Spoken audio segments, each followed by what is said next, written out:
Should Canadians continue to use TikTok? So if there's a national security risk so great that under the Investment Canada Act that the headquarters of this entity has been shut down or ordered shut down in Canada, but users, Canadians, are not restricted in their use of it, what are Canadians to make of that when the risk is so great that the government has ordered the shutdown of this entity? However, please feel free to continue to use the app.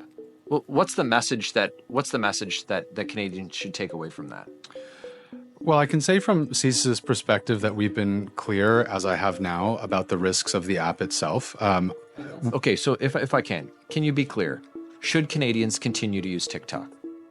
We have said, and I will say now, that there are national security concerns that we have around the use of TikTok in general, which includes the aggregate amount of data and the ability for the Chinese government to make use of that platform in ways contrary to the interests of Canada. So you're saying Canadians should or should not use it? I'm saying that the decision of a government to provide such a recommendation or decision to Canadians is best not made by CSIS. CSIS will provide a national security assessment, but it's very important that other factors be brought into those decisions. And the decision on TikTok Canada is very distinct from the decision on TikTok in general because there are very different factors in it. Okay, so under the distinct question of whether or not individual Canadians, I'm not talking about a ban, I'm just talking about advice. You're the director of the leading organization in Canada's intelligence apparatus.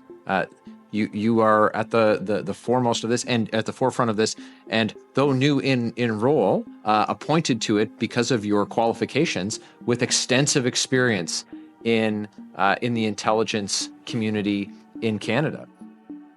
Should Canadians continue to use TikTok? I'm not asking if the government should ban it for Canadians. I'm asking if, as the head of CSIS, if you believe it's wise for individual Canadians to use it. I think that there's a very big distinction between an individual's choice to use something and the aggregate effect on Canadian national security. And so, for me, if I can give you a personal example, when I was young, I did not expect to be the director of CSIS. At the time, I may have looked at the information available to me and made a decision to continue to use TikTok because I wouldn't have thought that even if China had my information, I would have cared. I now care because I'm the director of CSIS. My perspective is that individuals need to consider their own risks, and that is an important factor in their making a determination.